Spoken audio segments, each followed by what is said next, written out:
Hi everybody. This little video is really about uh, drawing with brushes.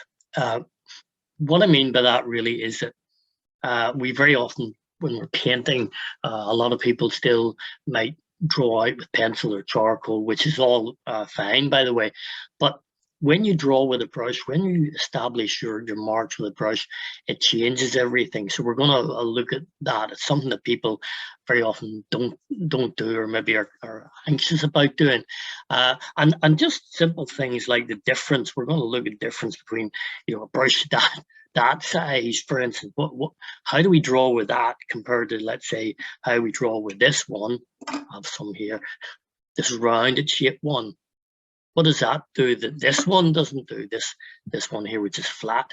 Also, it's very, very long compared to this little one there, this tiny little one, which is not only round but very, very thin at the top. This one's long, different physical sort of interaction with it. And things like this big, ugly, big brush that I've had kicking around for ages, and I still use. As you can see, it's rough, it's all out of shape, but it does interesting things, actually. So this is the sort of thing I would like us to think about in this video and in this session. So I'll get started now, talk you through some thoughts on this and see how that goes, okay? Okay, so we've had a look at different shapes and sizes of brushes and so on. I've got a selection here. So what would be nice now to do is just think about what these brushes do. These sort of things are things we don't think about maybe enough when we're painting. I keep saying this, we just assume a brush is something that you put paint on with. Well, and it is that, but it's designed to make marks that are specific, that allow you to suggest things like trees or flowers or dogs or cats or whatever it is, which is why there are all these different shapes. They're not these different shapes just by chance. There's a reason over the many hundreds of years that that's happened. So what I'm going to do here is just take some of these brushes and just reinforce in a way what we already know, but to actually see it in reality. So I'm fumbling around here, which you can't see in camera. Well, you can see part of it. Me trying to get rags ready and whatever. I'm just going to use a bit of black paint, poster paint really, for this. If we start off with a flat, crisp edge brush, fairly broad. It's a synthetic brush, so it's fairly soft. I'm going to dip that in the paint, and let's see what we get.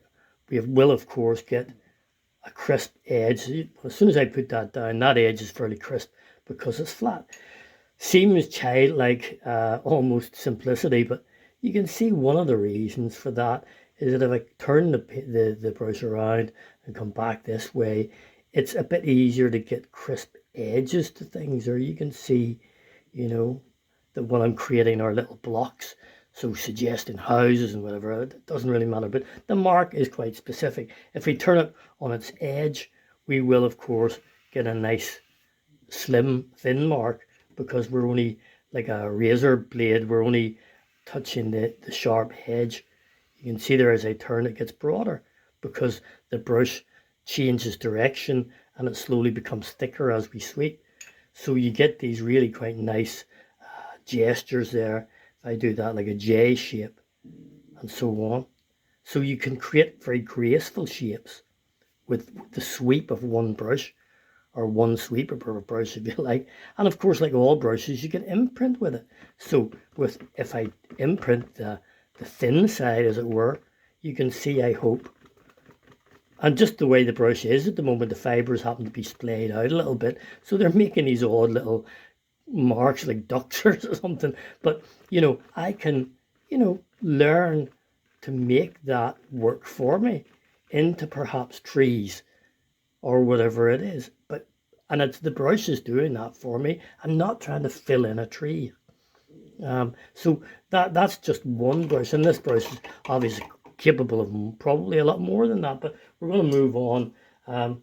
We take a thinner flat brush, so it's obviously going to behave in a similar way, but one of the things about it is it's a slightly softer brush, but being a thinner mark, I can of course create straight lines with it. One of the things is with a flat brush, if I put my hand on and rest it, I'm pressing gently, and if I let the brush keep resting, you'll see there, as long as there's paint on it, it will create quite an even mark. I mean, that's quite a decent uh, line there with two straight edges. What I haven't done is try to fill in two edges. So if I could try that again and fill in the brush up. So I just put the brush down. Then I have to relax it down. I need to rest it fully and then drag that brush. And it will continue until the paint runs out. But even when it does, that's interesting too. But look at the nice shape that I've got. If I don't do that, if I keep my brush up high and don't relax it down, so in other words, what if you see it sideways, or if I put the brush like that, what I want to do is rest it. You see me pushing it down and and that's why I'm getting that nice crisp edge. If I try to hold it upright, my hand will shake.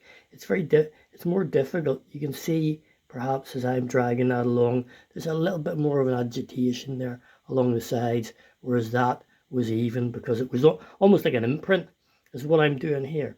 So and likewise the edge of it and so on can be used for thinner marks and imprints like the previous one, but that is a useful way to create fairly even thick lines. It is a physical thing too. Obviously you got to get used to that idea of how you push the brush down and stay relaxed.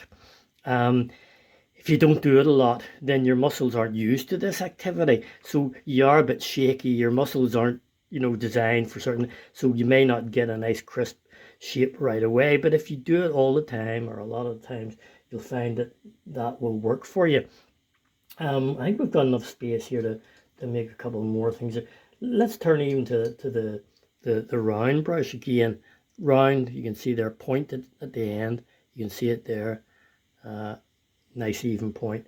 If I put that in my paint, we know, I would assume, that if I make a mark here, you see it's thin because I'm only touching it with that little tip.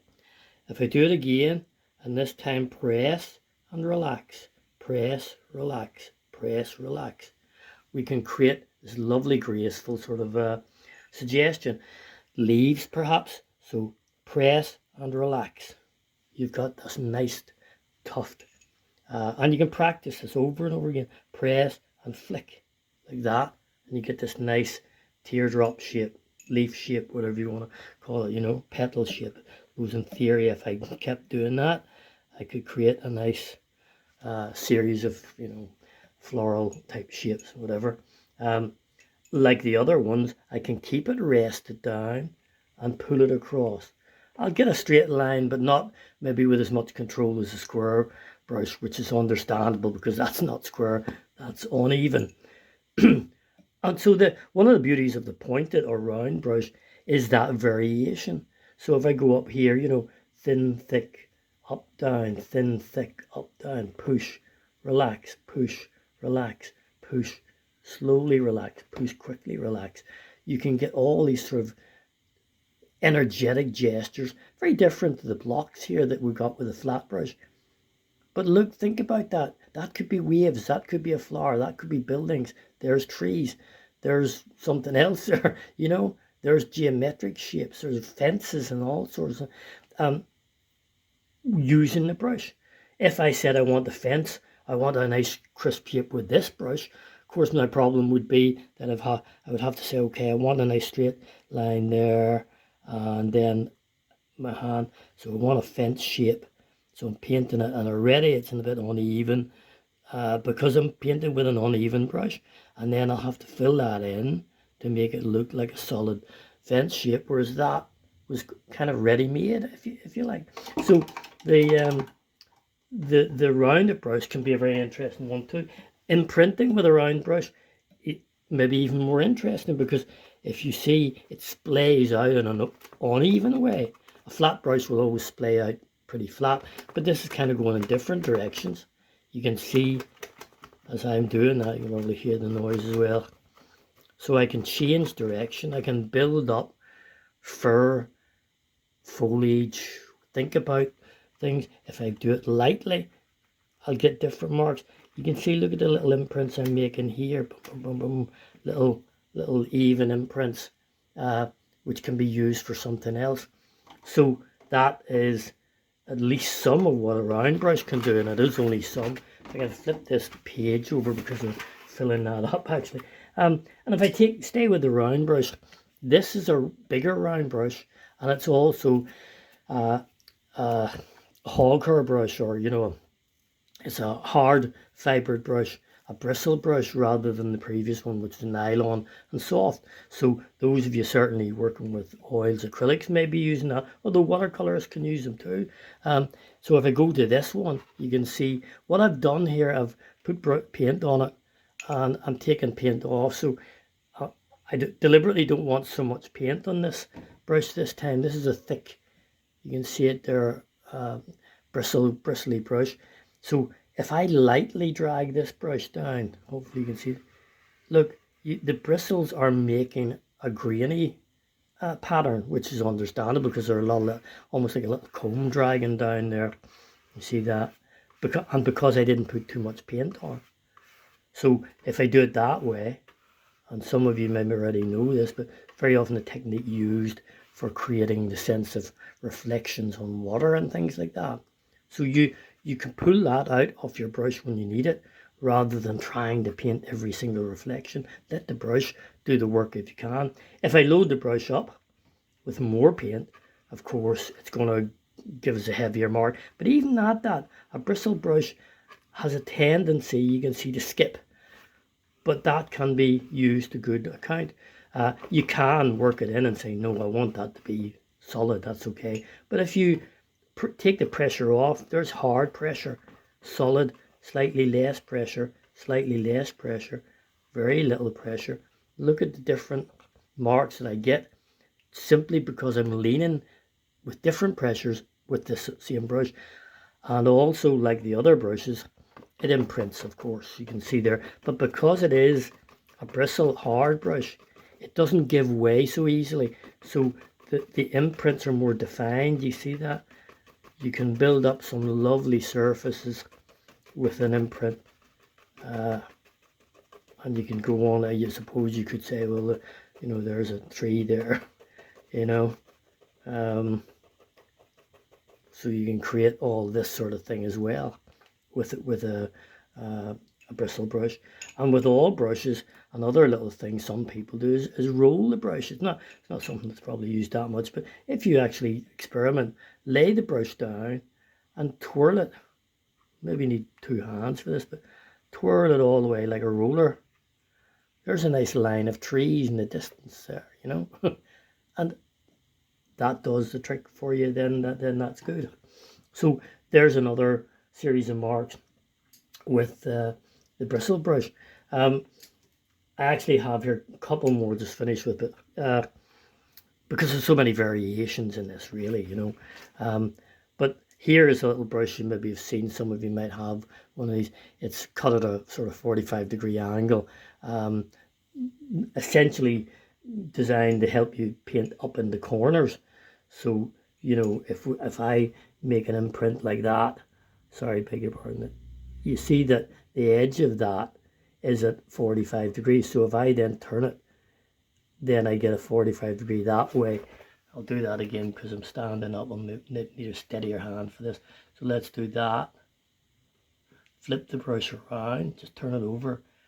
Almost like if you've ever created a miter in a cutting wood or whatever. But if you have something, for instance, like painted there, this is a bit crude, but you have something with a very angular shape and you want to try and paint up to the edge, but you don't want to disturb it.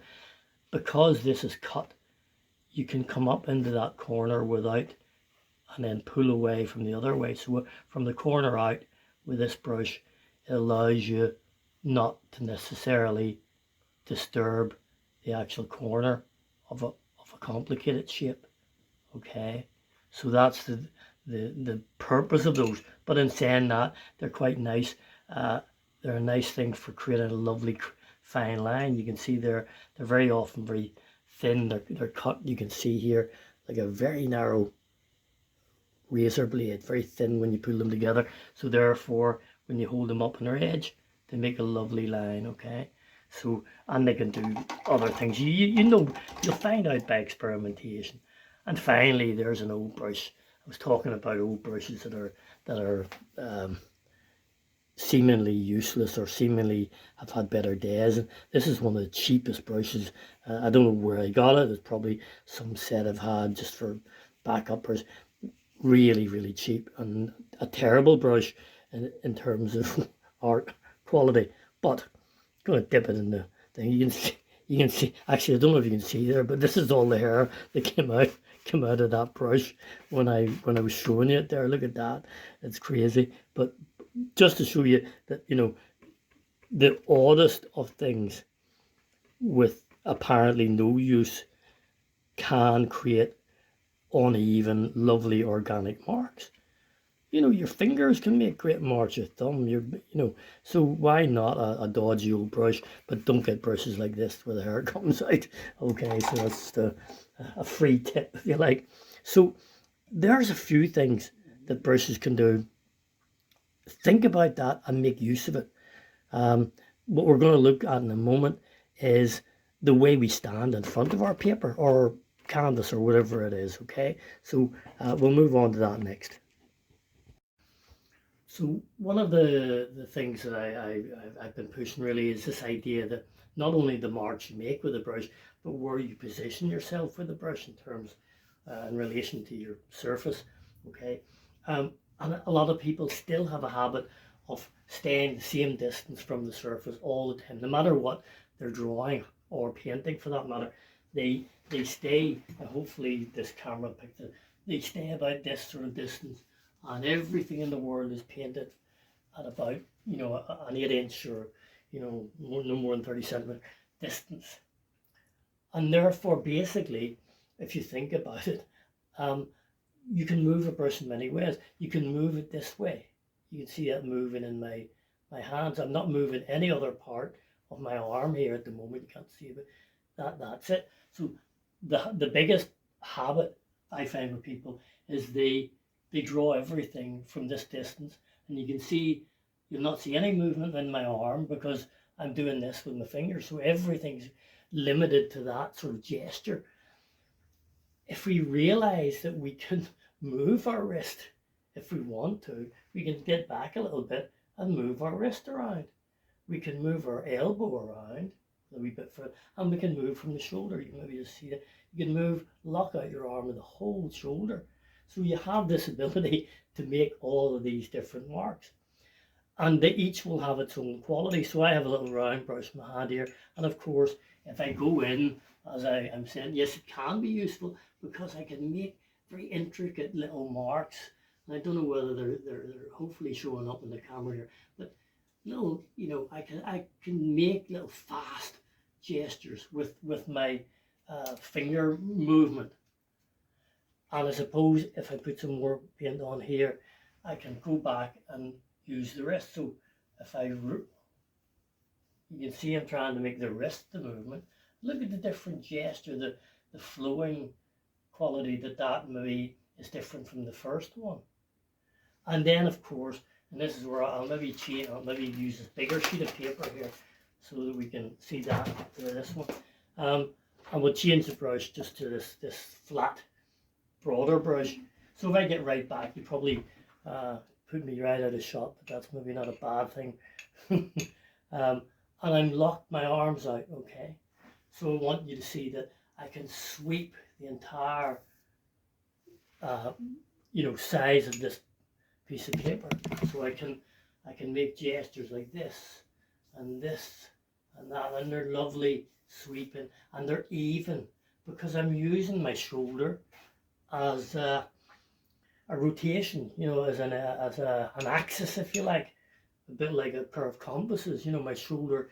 And that's why people look at the work of the Leonardo da Vinci and oh, look at how they do those circles, you know. And yes, they were masters. That's one reason. That's the reason. But how did he get those little perfect curves and everything? Well, if you look at this, you can see that they're really nice, neat shapes. And it's not because I'm particularly like Leonardo, although I'd like to think I was sometimes, but but it's because I'm using the physical element in my body. So I'm going to try this again. I'm gonna be right on top, but you can see that I'm moving from my shoulder, okay, and to some extent a wee bit. You can see my shoulder and my wrist. You see that? So don't know. It's going to be on top of all these other things. But if I rotate that and rotate that, you can see that that's not a bad circle. That's a reasonable circle. It's not a perfect circle, but it's fairly even, and that's because I used the physical thing. If I tried to do the same like this, I'll do it inside here. If I tried to draw this circle, every little shake of my hand, and this is what a lot of people do and they get frustrated, and the chances are already it's kind of off. It's not great. Whereas if I use the axis of one of my joints, wrist or whatever, if I use that and flow round like that and round like that, you can see that it's much more even. It's a bit off, but it's better than it would have been. And that is one of the, when we draw and we're drawing apples or oranges, if we get up, like they're not going to be circular or the way we want. Whereas if we use the gestures, get the distance right, then that will be fine. The same with straight lines. If I move back again and use my working from the shoulder, I'm more chance of getting a fairly straight gesture because I'm locked. I've locked all the muscles in the arm except the shoulder. The only thing, I'm not allowing any movement, so therefore the shoulder is the only axis that I have. Likewise, if I lock out and just move across, it will be more likely to be a straight line or straighter line than if I get up here and shakily try to get across, because all my muscles are all trying to move at the same time. I've cramped myself up. Whereas if I lock out, that is a solid area. You can see that there. So this is the most exercise I've had for ages, actually, for the arms, you know. But hopefully thinking about that will help. Now, while we'll have this on, I know it's a bit scrappy, but the other thing is when we come to shade things with brushes, that again, if we step back a little bit, we can create. So I can create nice. What I'm doing here is pretty much from the shoulder and there. I've locked this out this time, so I'm moving that way because it's quite a big mark. And I'm creating diagonal sort of shading as if I was using a piece of charcoal, and I'm keeping it fairly even. It's nice and diagonal, you know. So the same with, so we can shade with a brush back and forward, very dark. We remember what we did earlier about, you know, the taking paint off. So if we look at this little area down here, with less paint, I can create shading which is slightly paler than this because of the pressure. You know, I'm not putting so much pressure on it. Even if I scrub it a wee bit more boldly, you can see there that the paint's a wee bit thinner. So we can create different tones as well. We can actually, just by using one color black, we can still create different tones by, you know, varying the pressure. You can see there, and it works better actually with the hog hair, what I call hog hair, the bristle brush, which I'm going to show you now, because it holds paint for longer. So if I was to take, I don't know, hopefully you can see maybe this area up here. You can see as I rub that, I'll do a wee bit more here. You can see that graininess happening in the hog hair or the bristle brush and creating these surfaces and so on. So it gives you a better variety than just a big solid thing that you get with a soft brush. So loads of things that you can do and make with brushes, and the way you physically hold them, the pressure you put on them, and the size and shape of the brush themselves. So what we're going to be doing is it's practicing these variations of those things, okay? What I'm going to do is have a look at this little box that I've placed in front of me. You'll hopefully see that in the corner of your screen as you're watching this, because I couldn't organize the camera to have both things, unfortunately. But I'm drawing it this time with you can see there the big flat brush that we looked at earlier and with the sharp edge, because it's an angular brush, it's an angular subject matter. And the other thing that I'm doing is I'm working at arm's length. So I'm standing up as I'm speaking to you. I'm standing at arm's length to the paper that I'm working on. What I've got on the brush is quite watery paint at the moment, because then it'll make a paler line and I'm not making big black lines too early on.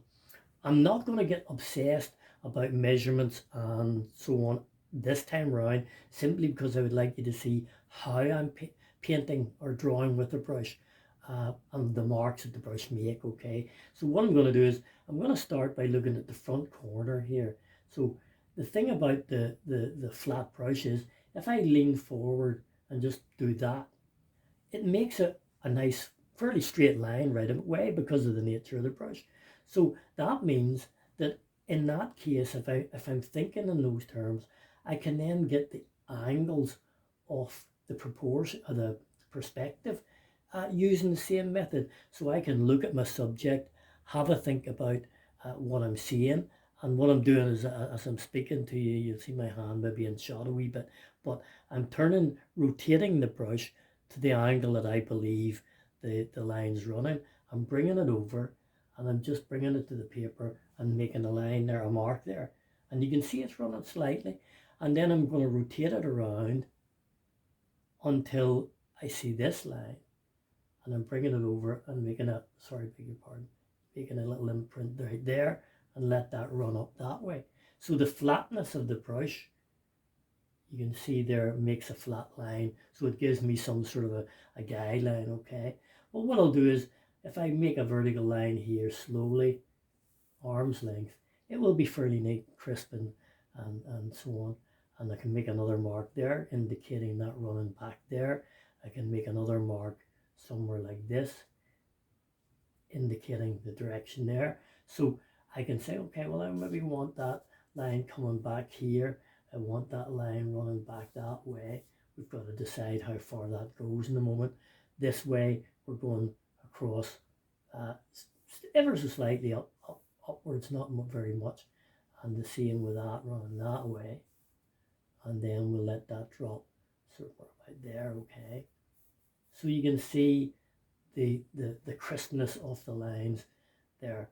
And we can work around, we can decide, okay, where do I want the back corner to be. So it's somewhere probably about there. We'll let that back corner, the angle of that, sweep across that way. So we're getting this sort of, and look, I'm making several lines until I kind of feel happier about it, if you know what I mean. And then I can decide, okay, well, let's see how far back we go there, because that is going to go slightly at a downward angle as I'm seeing it there. It's going to follow that there a wee bit, and we can create. So you can see that my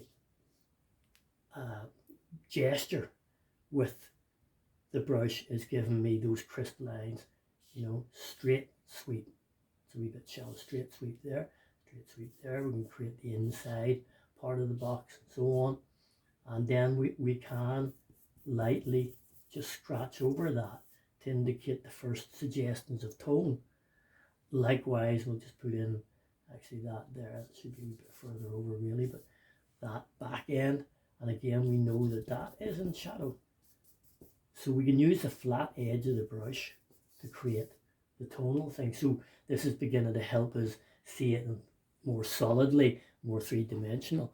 And then we can, if we want, we can begin to increase tone, because I know that the underneath, it's sitting on a little table, and that little table is dark. So we can begin to fill that in there, block that in, block this in, which will lift that forward. Likewise the background, and then we can begin to darken that in.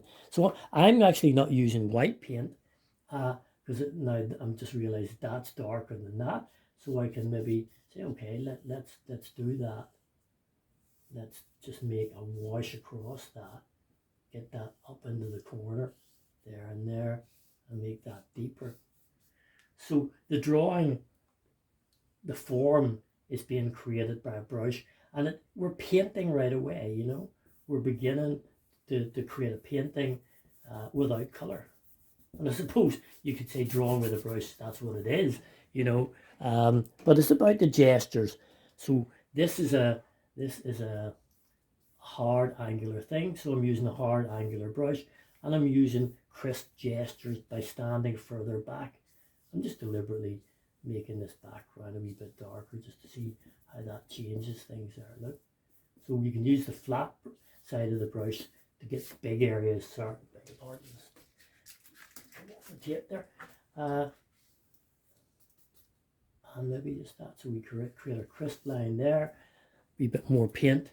I know it's not so dark behind it, but just wanted to do this to show you. So we can block in and we can line. So we have lines and blocks like that with this brush.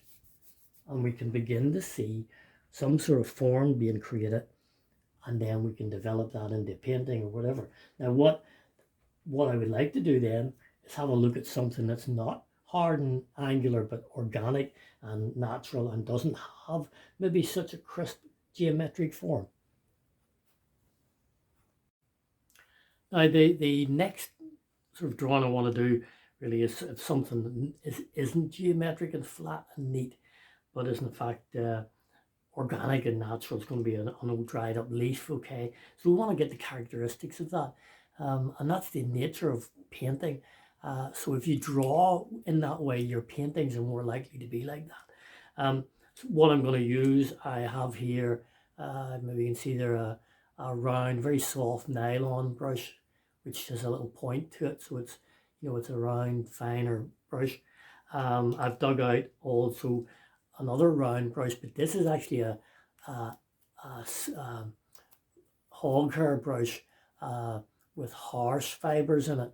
Okay, so it's going to make a different mark. I don't know if it's possible to see when we look at the camera. They're probably not sort of focus, but the head of it is very hard. You know, it doesn't come to a nice gentle point the way the other one does. Then this one I may or may not use, but I thought I'd bring it out anyway. It's a bigger rounded brush. Okay, so it is similar to the one I've just shown you, but again, bristles rather than nylon. So it's certainly more harsh, and you can maybe see the tip of that there is very broad. It doesn't come to a point, so it might be useful for some things. And finally, a little brush here that's been around for a while. It is a nylon brush, but you can see hopefully it's out of shape, and it's kind of been battered over the months, but it makes interesting marks. So we'll see what happens to that with just that little selection. So what you notice actually is pretty much all of them are rounded brushes. Now that's not essential, but it's just I wanted to make a change from the flat angular brush, which was a flat angular object previously, a box. Now we're going to go with something that doesn't have a set form, if you like. So I'm going to set up here and get started on this and show you what I mean. Okay, so hopefully you're seeing what I'm seeing here in terms of the screen. So I've set up the camera as wide an angle as I can. But what I want to do is simply, and hopefully you're able to see the image that I'm working from, which is this leaf. I'm just using, to begin with, the soft pointed round brush, nylon brush. And one of the things is you can see that it makes a very thin line, and it can make a thicker line with the point that's actually on it. So I'm loading some it's just black paint really, and what I'm going to do is think about the edges of the subject, because what I notice are that they are uneven. So I'm making marks. You can see already that the nature of the marks I'm making with the end of the brush, because the brush in a sense, is only able to do what the shape will allow it. And as I say, don't, hopefully the proportions of this will be reasonable. But again, what I'm trying to do is point out that in the early stages here, by using a particular type of a brush in a certain type of way, I can create some sense of the nature of the object. So yes, it is broken up and edgy, literally. There's a little curly bit over here. But you see the way I'm moving my hand? I'm trying to move my hand in a way that creates the sense of the brokenness of this dried object. It's coming out there. There's another bit here. As I say, I haven't taken loads of time over measuring the accuracy of the proportions, but what I really want is you to see this. Even already, I hope what you're seeing is, and there's a little stem coming out there, that agitated line immediately tells us that this object is something that's not like the box, that there's something else going on, that it is natural, that it is of a certain type, if you like.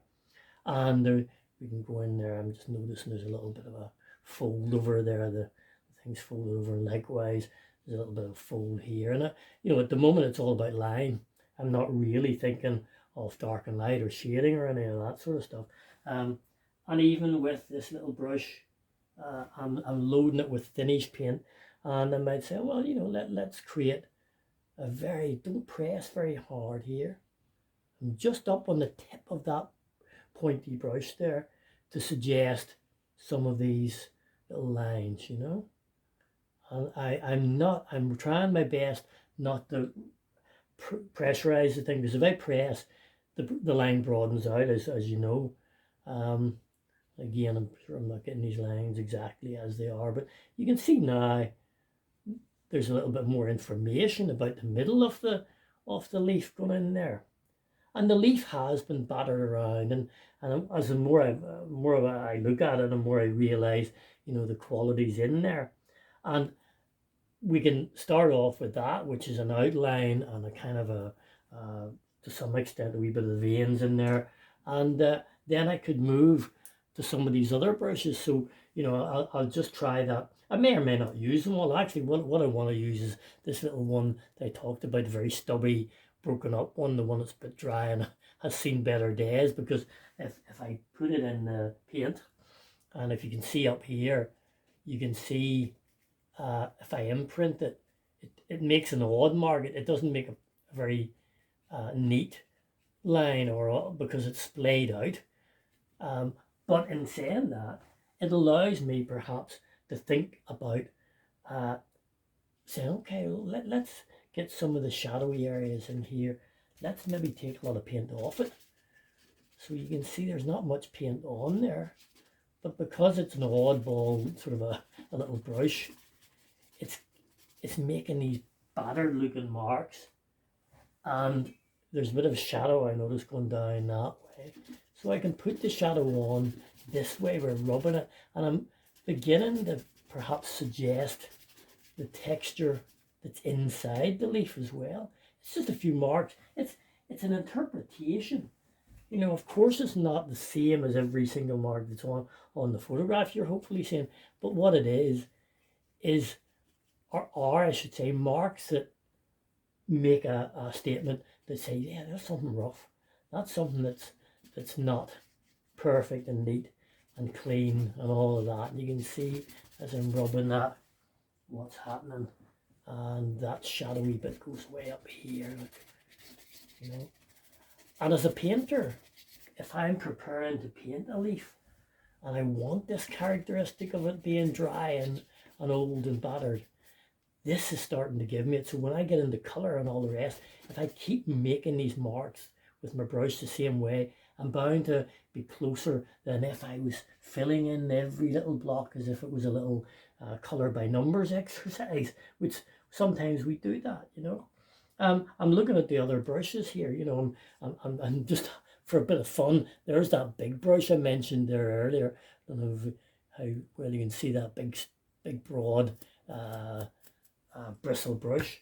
So let's dip it in the paint. And obviously when I stipple it, you can see it's going to make textures because I'm hitting it with the point of the brush. And maybe I can say, okay, well, what if I add that into some of this? What if I add some, because there are bits of this leaf that seem to have little spots that it's picked up, maybe disease or something like that. And you can see, I get carried away with this and do the whole thing perhaps. This is lighter in the middle, I've just noticed there, But it's another form of a mark that we can make. What I might do, just as a matter of interest actually, but something I preach, sometimes I need to practice. Think about that background. I'm using that big bristle brush again. You can hear it nice and bold around the outsides of that, Let's see what happens when I blot in. Look at the boldness that I'm trying to have with the brush, because you're a painter. We're not people who colour in. At least that's my philosophy. And as I block in that, you can see the leaf coming away. The light bits are more obvious because it is on a darker background, But let the paint be as bold as that. If you were painting this is the way you would be starting. And watch the wrist action. It's the same as what I did with the circles. Use the axis of the joint that you're using, and that's what's giving me these different marks, because I'm rotating my hand in certain ways. I'm not putting the paint on the same way every time like that. Let's fill that in. I'm rubbing that in and getting it in quickly and saying, okay, let's see what we've got. And it feels like a painting from day one. You can see hopefully this leaf form coming out of that. And we can go on to develop that. I'm not using white paint at the minute or grey. It's just black and white. So obviously, there's a certain limitation. But even with this same brush, there's very little paint left on it. What I'll do is I'll just rub and rub hard over that area I've just done. You see how it's washing it in the shadow? I'm labouring here to get the last of the brush, but it's just pushing that down a wee bit more. So the dilution of the paint, or the thinness, the amount you put on, that's watered a wee bit. You can see there's a wee bit of water in there, just to take that pure whiteness off as well. So that's allowing these light bits to get a little bit bolder. And I'm still on that big brush, It's an often ignored quality that big brushes can often give you more, let's say, accuracy than a little fiddly small brush. But you see, what we've done is we've moved from that pointed brush that we used earlier on that created these nice little lines. Hopefully you can see that. If I'm really delicate, I can get a really, really, really thin line there. And we move to this big brush, which is giving us the shadows. Even the fine line brush, if I was to push it, that was the brush I did those lovely lines with. But if I push it hard and spread out the fibres at the end, it's a different sort of thing again. But you can see the quality, I hope, that is very different from what we got in our box drawing. Now, one of the one of the other factors in drawing with brushes can be the paint itself that you use, or the ink, or whatever it is you're actually using, the dilution of that. And what I mean here is, if I can just take one of the brushes here, you'll see what I mean. If I take, as I have been doing, just fairly straightforward dark paint, black really, and this is a round soft brush here, and I want to draw something, let's say this sort of leaf shape here, okay, and I want variation in tone. Well, obviously at the moment what I've got is black paint, and every time I touch it, it's going to be pretty much black. So if I'm drawing or sketching, what I can do is, if I remove certain amounts of the paint off the brush, you can see there's, as I draw, I can rub less paint on. And you can practice this sort of a idea. You can see here, if I take this and say this is a darker side of the leaf, and I want to work it across here. And this is sort of a sketching technique, if you like. But you can see that as I rub away the paint, the little textural areas that I leave with the brush can suggest light to dark. You can sort of see a blending going on there. And sometimes if you put a little more paint on your brush, which I've just done, I've applied some more black paint, gone back into the dark area, put that on, clean the brush slightly, and with the wet dark paint that's left, drag it over until you practically run out of paint. So I can create something of an illusion of a light and shade only with black paint and only with this particular one brush. I'm not introducing white. Of course I could introduce white paint and mix it and make various different shades of greys, and of course I'll have the illusion of light and shade. But as a practicing thing, it's very important, I think, to get the feeling of what can you do with a brush and paint before you necessarily go down that line. Look at the marks that the brush are making and look at the possibilities of those marks. And you don't see those unless you do this sort of thing. So you can see that I could be studying outside or studying something in a still life, and I can be drawing it like this. I don't need to necessarily get into full scale greys and colors and whatever. And this is a good question, where does drawing with a brush end and just painting begin? And maybe there is no borderline. But what is important to me is not to see drawing, as it were, with a brush and painting as two separate things. Drawing is something you don't necessarily do and then colour in. So we draw lines and then we colour in. What I'm doing here from the very start is painting, but I'm painting to create light and shade or shape or tone or all of the things we do in drawing, but with paint, not with pencil first, coloured in. And hopefully that makes some sense. The second element is, as I say, dilution of paint. So this was pretty much thick black paint, which is going to rub to create the illusion. But of course, what I can do, if I can just clean the brush up a wee bit here and take a similar sort of shape here, same idea, okay, leaf shape, all right, just a random leaf shape in the black paint.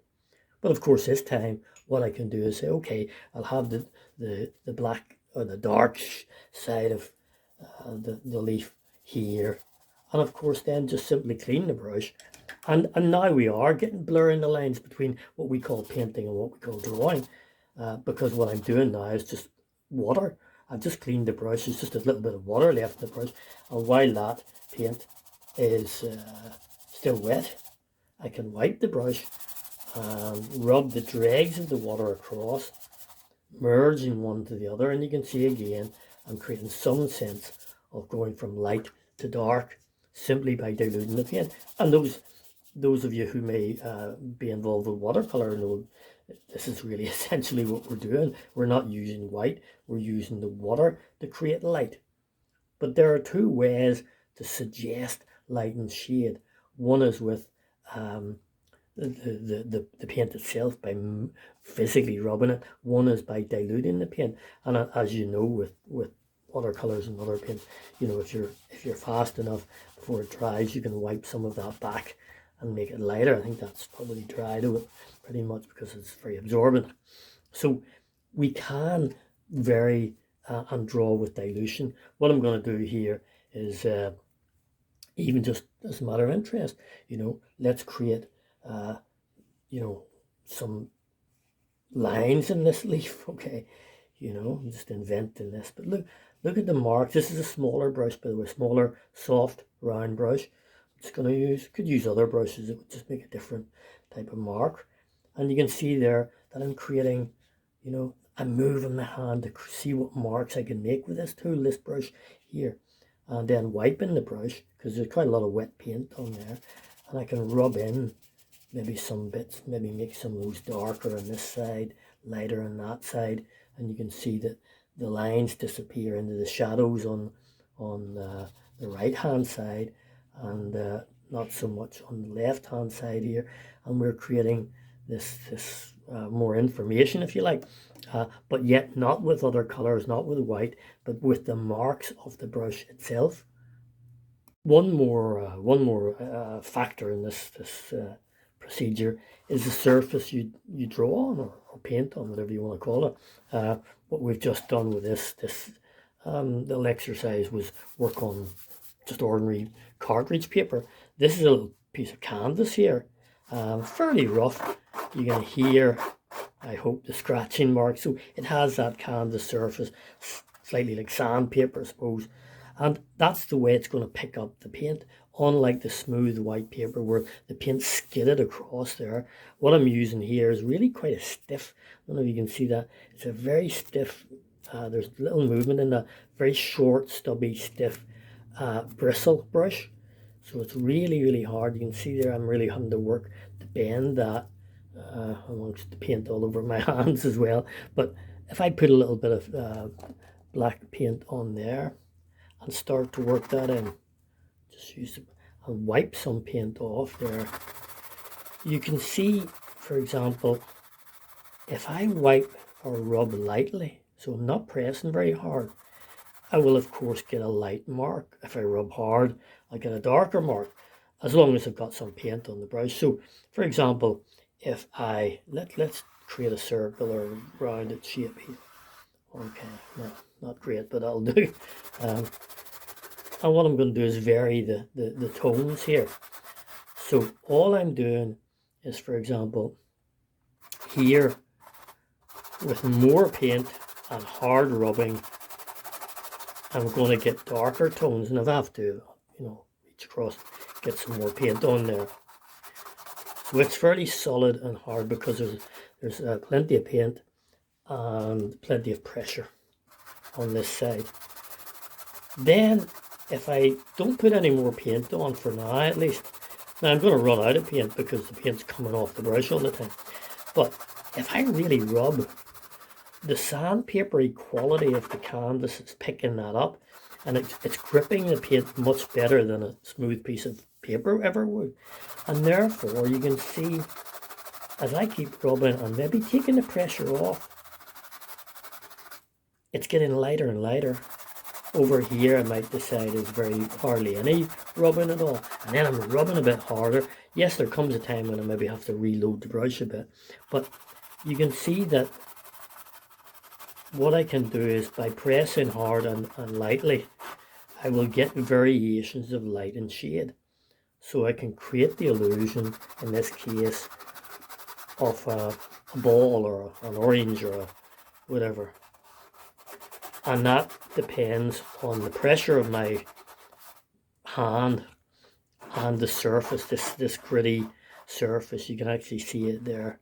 And it's a lovely way actually to model things, to create solid forms, the illusion of solid spheres and even cubes and things. You can see I'm just going for making the darker there near the bottom and trying to rub some paint off and get a sort of a mid-tone going on here. It's a bit like charcoal really, it feels like charcoal.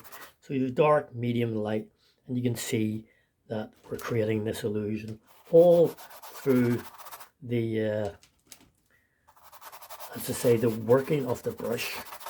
We're not involved in grey paint, and I'm putting a bit of shadow in there just underneath there, quite a dark, and then I'll maybe put a bit of a lighter tone.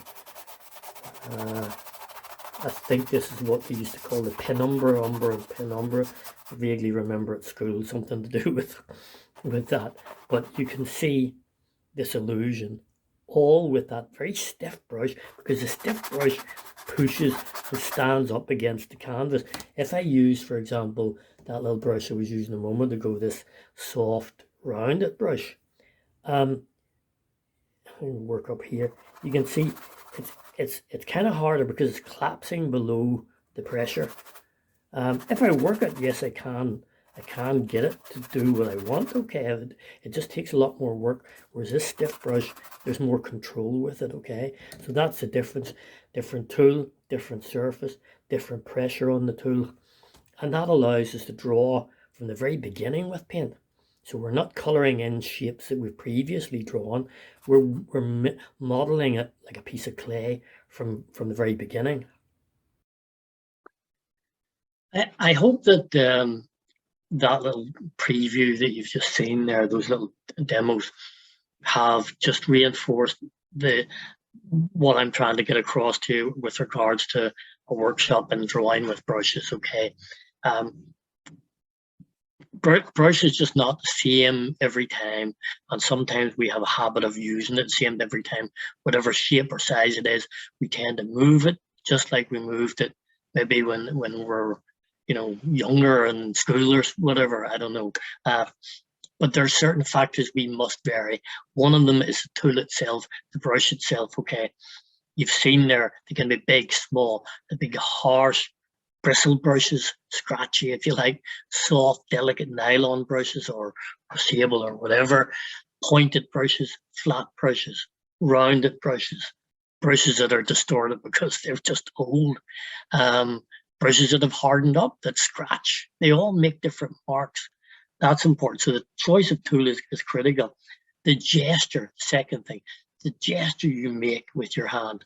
You saw me rotating my arm around the shoulder, the wrist. It can be a fast, short gesture. It can be a slow, large, big gesture. And that matches the subject matter.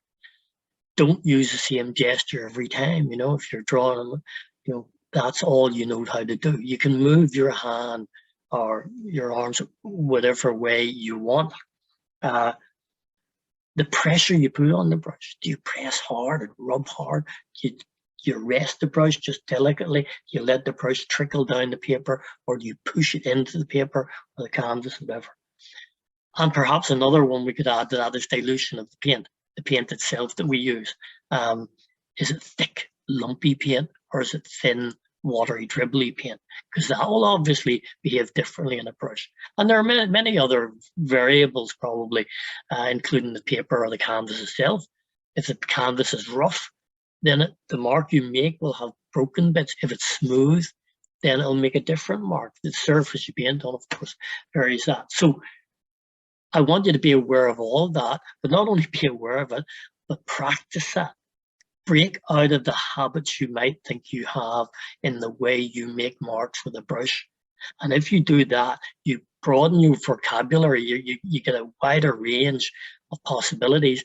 And then when you paint, you will make paintings that are much more confident and painterly, as the term sometimes is. Which is what we often wonder about. We all look at, how did that person get that lovely painting? How did they get that lovely free? The reason is what we've just been looking at there, basically. Whereas those who end up always just colouring into that flower and colouring in that sheep or colouring in the tree in the same way will always make the same sort of paintings, and you'll be frustrated. Okay, so I'll not finish on a negative point. The positive point is you can change that by practicing all of the things that I've suggested. Okay.